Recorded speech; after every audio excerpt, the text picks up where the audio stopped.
Hello everyone. तो आज हम डिस्कस करेंगे एक कॉलेज के बारे में जिसका cut off last year 100 marks से भी कम में चला गया था, ठीक है ना। तो ये जो कॉलेज है ये तेलंगाना स्टेट में आता है। गवर्नमेंट डिग्री कॉलेज लक्सटीपेट बोला जाता है इसको, और affiliated to Kakatiya university. Programme जो है इंटीग्रेटेड बीए बीएड प्रोवाइड किया जाता है सेकेंडरी स्टेज का। टोटल इंटेक 50 सीट्स है। और इसका फीस स्ट्रक्चर अगर हम चेक करेंगे तो total annual fees including the special fees कुछ होते हैं, जो कि टोटल अगर फीस हम कैलकुलेट करेंगे तो ईयरली 22,000 के आसपास आ जाएगा। स्कॉलरशिप अपॉर्चुनिटीज होते हैं उड़ीसा के बच्चों के लिए, जैसे एसीबीसी जनरल कैटेगरी के बच्चों के लिए लगभग 13,000 का स्कॉलरशिप मिलता है उनको।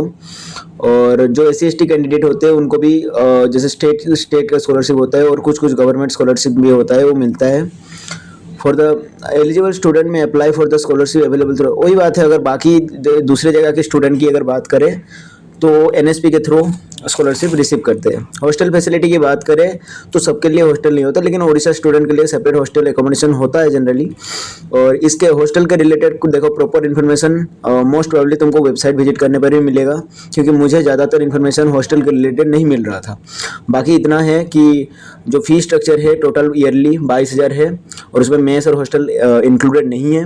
बाकी SCBC कैंडिडेट उड़ीसा के जो है उड़ीसा के स्पेशली उड़ीसा बच्चों के लिए स्कॉलरशिप होता है 13,000 का, और जनरल कैटेगरी के स्टूडेंट को भी कुछ स्टूडेंट को मिलता है जो एलिजिबल होते हैं, और SC ST कैंडिडेट को भी कुछ मिलता है। SC ST कैंडिडेट को भी स्कॉलरशिप मिलेगा, और SCBC और जनरल के कुछ पर्टिकुलर बच्चों को जो एलिजिबल होंगे। फिर उसके बाद इस कॉलेज को क्यों चूज करोगे? ऑब्वियसली बात है, 4 ईयर इंटीग्रेटेड BA अगर करना है तो कम कटअप जाने वाला है इसी कॉलेज का। डिस्क्रिप्शन बॉक्स और कमेंट सेक्शन में इस कॉलेज का मैं जो गूगल फॉर्म है सेकंड राउंड का, इसका जो अभी रजिस्ट्रेशन चलेगा गूगल फॉर्म के थ्रू, उसका लिंक दे रहा हूँ, इसको भर देना। देखो जिसका भी कम मार्क में सिलेक्शन चाहिए वो लोग इधर जरूर अप्लाई कर लेना, ठीक है। बाकी डिटेल में अगर कुछ जानना है इसके बारे में तो फिर कुछ भी कमेंट सेक्शन में पूछ लो, मैं बता दूंगा। हॉस्टल के रिलेटेड इन्फो जल्दी ही मिलेगा तो मैं तुमको बता दूंगा कि कितना खर्चा आ रहा है। लगभग ये मान के चलो कि मतलब तुम लोगों का जो 22,000 का जो खर्चा है वो सब कुछ इंक्लूडेड है उसमें, सिर्फ हॉस्टल और मेस को छोड़ के। बाकी खाने पीने का जो रहता है वो डिपेंड करेगा, शायद मैं वो पूरा प्रॉपर इन्फॉर्मेशन लेके बता दूंगा, ठीक है। बस डिस्क्रिप्शन बॉक्स में जाओ या फिर कमेंट सेक्शन में चले जाना, उधर तुम लोगों को ये मिल जाएगा जो लिंक है, और भर दो अभी जाके। फ्री है, कोई नहीं, गूगल फॉर्म है, फ्री है, सभी भर दो, ठीक है, कोई दिक्कत नहीं।